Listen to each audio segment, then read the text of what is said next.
Hello to everybody. Welcome back to Gaming History. Today we'll be talking about gaming controversies through the ages. So let's go back to the earliest ever video game controversy. Now, video game controversies actually go back to the first year after video games became popular.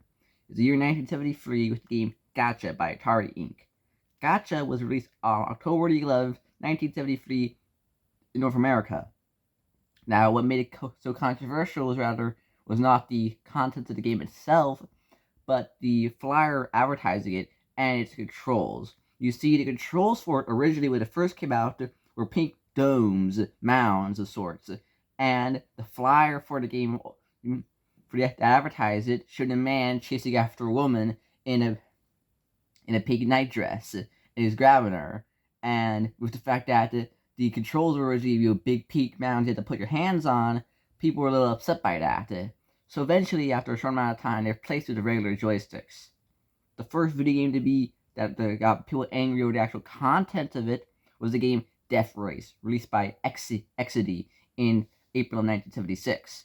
What was so controversial about this game is that you drove around a playing field and had to run over gremlins. And when you ran over the gremlins, they would scream and yell, and then they turned into tombstones. And the challenge of the game was avoiding the tombstones, because you crash into the tombstones, then you die. This is where the controversy came from. At the time, violence and the whole thing, and the whole thing of you having to run over things and kill them and the scream. That was the controversy of violence. The extreme at the time violence. It was extremely violent for the time. The violence of running over things and screaming, it was considered controversial, and it got a lot of hate for it because of how violent it was seen at the time. Now, in 1982, there was a Texas Chainsaw Massacre and Halloween for the Atari video system by Wizard Video. Now, these games were also considered controversial due to how much gore at the time there was, as in the Halloween game, you could actually get decapitated and blood would spear out of your neck, and these were considered very graphic for the time, and some realtors refused to carry it, or the few that did would hide it behind the desk so the buyers couldn't see it, and you had to be over a certain age depending on the vendor you got it from to buy the game.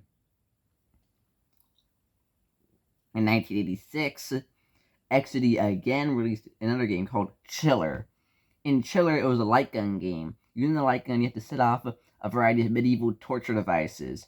The game was extremely graphic and gory. It had an extreme amount of violence, as the way to win it was to set off the contraptions, such as crushing a man's skull, decapitating a person, and slicing a person in two. The extreme graphicness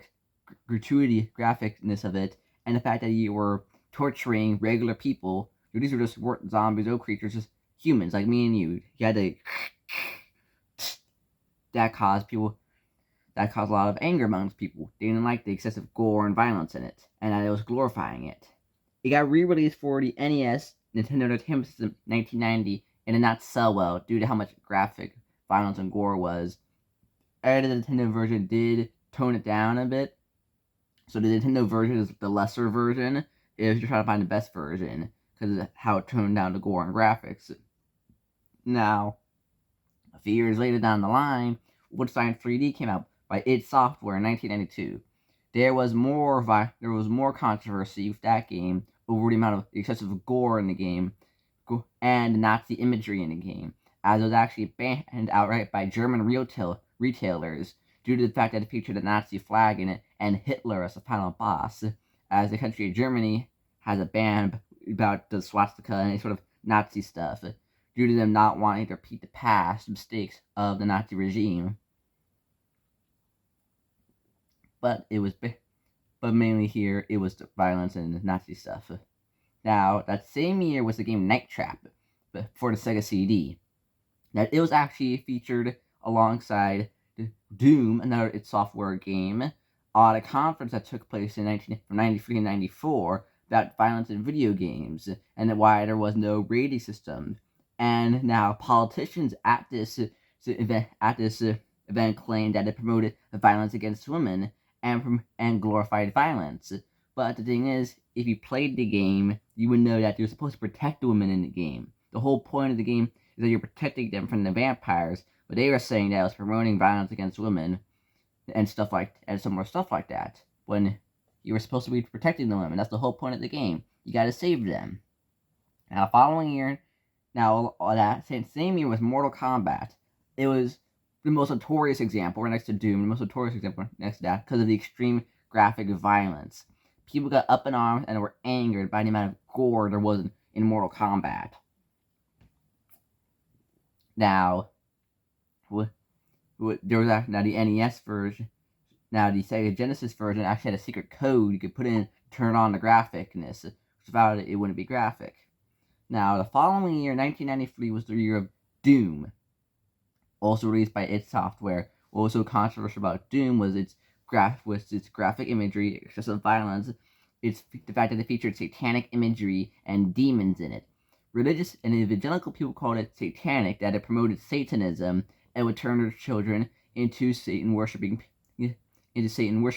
heretics, while other people hated it for its violence and thought that it would make people violent, and it would turn people into violent people. Now, of course, for Doom, with religious stuff, you can make the argument that technically, if you think about it, you should actually like Doom, because in Doom, you're killing demons. You gotta destroy the demons, and in the second Doom game, you have to stop the demons and heck from taking over the Earth. That's the part of the second Doom. So if you think about it, it should be on Doom's side, religious people saying.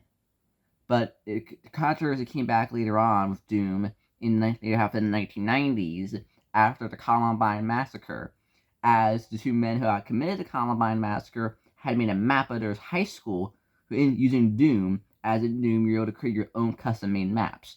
There's a whole community surrounding it. That revived the controversy surrounding the game and angered people once more. It began to, at its release, that's where the belief started that the idea of video games cause violence, and that a game could train somebody to kill, because if you can train somebody to fly with a game, then you could by that mentality, you could make someone into a killer using games. Now, this has been proven to be not true again and again through various studies over the years, that yes, you can train a man to fly through video games, but you can't train a man to kill through video games. You can't make a man a killer. Anybody can be a anybody can be a pilot, but not everybody can be a killer. That's just so it's not exactly true. And over the years, there's been much smaller gaming controversies, but these are just the important ones, the notable ones throughout the years, especially during the early half of the gaming history, which was typically what we're going to cover in the show. So that's all I gotta say, really, guys. I'll see y'all around, alright? Bye. Have a nice time.